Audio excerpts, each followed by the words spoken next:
All right, thank you so much for staying with us. Financial analysts and industry experts predict that the year 2025 will bring a wave of transformative changes to the Nigerian capital market, a confluence of regulatory reforms, technological advancement, macroeconomic factors are expected to drive this growth and innovation, creating new opportunities for businesses and investors alike. As a major player in Nigeria's economy, the capital market has long been recognized as a powerful tool for mobilizing capital, nurturing investment opportunities, and fostering wealth creation for both individuals and businesses. In the coming years, these core functions are expected to expand and evolve, shaping the future of Nigeria's economic landscape. Mr. Femi Onifade is the Chief Strategy Officer, Central Securities Clearing System, CSCS PLC. He's live in the studio to do a review of market activities in recent times. Thank you so much. It's good to have you in, even on a public holiday. Thank you so much. Fantastic to be here, Tolu. All right, then. All right, thank you again. Well, I think we should start with the companies that have released figures that we've seen in recent times. We've seen them trickling in Q1 earnings reports. What will this earnings tell you about, let me say, the overall performance of Nigeria's economy, considering challenges we've seen, the reforms and all of that? Okay, that's an interesting question. I think the numbers we've seen are being representative of what 2024 was. Yeah. And as we all know, 2024 was a very exciting year. The business operating environment was largely stressed, dealing with multi-year high inflation rates, energy and exchange rate volatility. And that presents a challenging environment for businesses to adjust. And it's interesting to see the numbers that have come through, both from the financial services side, but as well as consumer goods. And you're seeing very stellar top-line growth numbers at top-line earnings for many of the companies. I think what will be very interesting, like you alluded to, is what the Q1 2025 numbers will tell us. Because if you have a generally high price level in the economy, you expect to see those top-line numbers come through in the manner that they have. It's to now look at the fundamentals by the time you have that normalization of a base effect, as it were, how the growth translates through.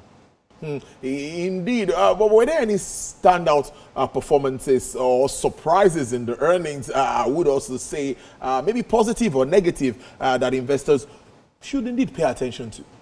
So with investors, I think one thing we should always be clear about is when you're coming into an investment, you're investing in the future of that company, not necessarily in the numbers that have come out, because that's past. And there are always diverse considerations when you look at those companies that you want to invest in. If you're looking at, for instance, within the financial services sector, you're looking at banks and the rest, your lens starts to look at things like capital adequacy, you start to look at things like liquidity of the particular player, using your CAMELS framework. When you're looking at real sector players like the consumer goods firm, you're starting to look at more in the line of things of profitability. You're looking at their asset conversion cycle, the length of that cycle. You're looking at things around fundamentals with regards to also their growth in sales and services being provided. So the diversity of what you look at, looking at these numbers and looking at the results that have come out, are things that you need to consider. So take, for instance, you look at a couple of the real sector players declared large, substantial losses for 2024, impacted largely by exchange rates pass-through effects. Do you expect those sort of losses to go on into 2025? I don't think so. Again, on the flip side of that is you look at financial institutions that had FX-linked assets, net asset positions, and they are also going to report or have reported strong exchange rate gains in their numbers. Do you expect that to continue in 2025? Those are the things to watch out for, particularly as exchange rates have kind of steadied. When you look at the high-low range for the official FX market, you see that it's is really thinned out, and the ATR, the average true range, has actually normalized downwards. And we're seeing also that the spread between even the parallel market and the official market has also narrowed, and is kind of steady into some level of stability coming through that. So Coming into the year, fear was, oh, FX is going to 2,000. Yeah. Outlook now, I'm not sure anybody is really banking on that. Albeit, with cautious optimism, there are a lot of headwinds still to come.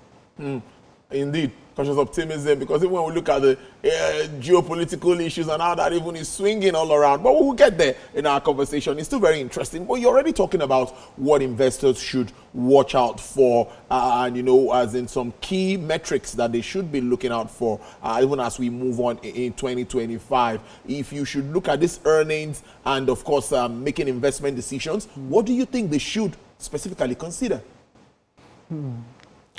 Again, looking at the earnings and investment decisions, so we're going into Q2. Yes. Q2 is dividend season. Yeah. So a lot of people, one play would be to do a dividend yield play, looking at companies that are paying good dividends and looking at what sort of yields that gives you. There's also the opportunity for long-only investors because valuation of the Nigerian equities are still very good.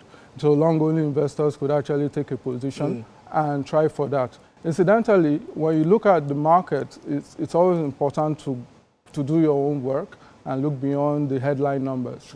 So if you look at the headline numbers for the all-share index, for the NGX, for instance, Q1 topped out at 2.66%. But when you look below that number, you get to see that about 73 equities out of 51 actually returned a positive return for the period. 50 of those actually returned more than 10%. And in fact, there are some securities that returned as much as 100% return within Q1 alone. So depending on your investment objective, your risk appetite, those are the things that inform the type of securities you can select to get into. Again, the fixed income market is also an opportunity. Yes, inflation has been rebased. We've seen it come down. Yeah. Market has responded. We've seen yields come down. But the yields are still quite healthy and quite attractive, north of the 20s. I like that, Mr. Onifade. The yields are still attractive and healthy. Very, very, very important for investors to hear that. But how, with the factors you've alluded to some of them during your earlier submissions, that's the FX flip-flop that we've had, of course, and inflation and some other issues. But how do you think this has basically affected or influenced market performance in your view? Oh, without a doubt, it's influenced market performance a lot. And if you look at the realm of FX, for instance, and this has been a couple of years coming now. Yeah. Foreign portfolio investment performance in the equities market has been quite low over the last couple of years. I think since about post-pandemic 2021, we've seen it essentially dwindle down from about 22% to currently for Q1 2025, 10%. 20% participation. Again, there's increased confidence coming into the market with the transformative agenda of the central bank with regards to the management and functioning of the FX market. Yeah. You've just rebased your CPI. Naturally, you'll see a situation where some investors will want to see the trajectory and the trend in that. Of course. So the March numbers, for instance, will be very interesting to see when we now start to establish a trend with regards to the new CPI. And then you look at also the fact that you had a very high yield environment before, so the carry trade would definitely have been in favor of the fixed income market. And now as we go into Q2 and fixed income yields trend lower, you start to see opportunistic play for foreign participation increasing in the equity space. So ultimately looking forward, we actually believe that, like the DG said recently, that the market is poised for possibly very strong performance this year as well. Bear in mind also, even when we look at the 2.66% that we achieved in Q1 in the equity space, that this has to be considered on the platter against certain other factors. You've had almost 3 years of very strong annual performance of the ASI. In 2020, for instance, the market did 50% return on the ASI. 2021 was a bit muted at about 6.97, but 2022 you had like almost 19.9%. You had in 2023 another 45.9%. Then just last year you had 37.65%. Wow. So those are really very strong growth numbers on an annual basis coming into this year. Again, coming into this year, we kind of expected Q1 would be a bit tight or muted, largely because you had a lot of primary market activity towards end of Q3, Q4 2024. So some level of investment activity has gone out. You're going to see that kind of tamper down on activities in the market for Q1 2025. But again, like I said, look beyond the headline numbers. So 2.66% headline ASI, but when you look at it from the quarter and corresponding quarter of 2024, trade activity in the market, value traded, was actually 44% higher than the corresponding period of 2024. And this Q1, we traded about 1.13 trillion. 1.1 trillion. Well, a good one. Let's look at markets now outside Nigeria and the African Middle East Depositories Association, Amanda. I went through some stuff they've been doing. There's going to be an annual conference, I think later this month, is in April. That's correct. And this is the first time in Nigeria, I think. But my question to you will really be, how does this align with the broader goal of developing capital market integration across Africa and Middle East?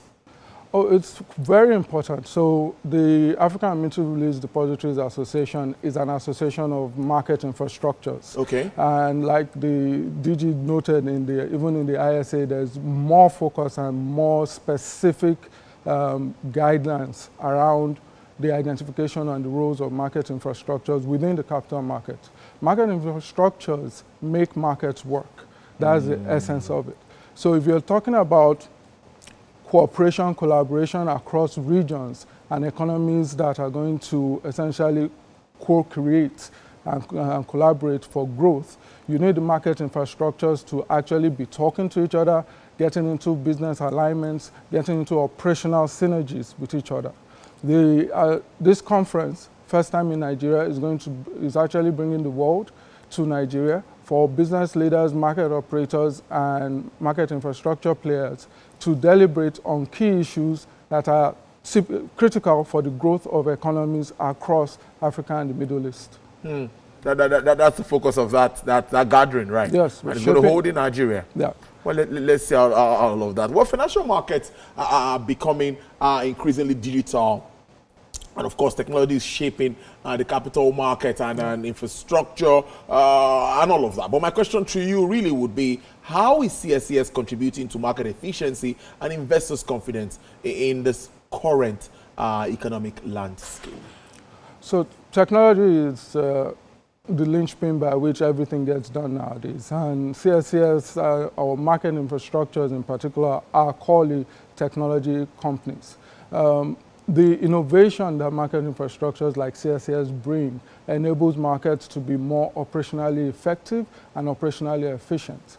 We've seen investments that we've made in technology helping market participants with workflow solutions, things like opening accounts through APIs or even through automated portals that facilitate straight-through processing. They've actually contributed to the growth as we've seen in number of accounts being opened. If you look at Q1, on average, we are starting to see about 30,000 accounts being opened on a monthly basis. And this is where you look at 2024, in the same period, we're opening just about 8,000 to 10,000 accounts. We've seen that progressively grow as we continue to make investments in driving technology adoption, in helping market participants to better serve their clients and better facilitate seamless transactions on the market. We also continue to invest in things like cybersecurity. Incidentally, when I look at some of the innovations that the ISA brings, it gives identification to an identity called the legal entity identifier. CSCS is the core infrastructure responsible for issuing legal entity identifiers in Nigeria. And what the LEI is an ID that allows you to be recognized globally for as long as you carry out capital market transactions.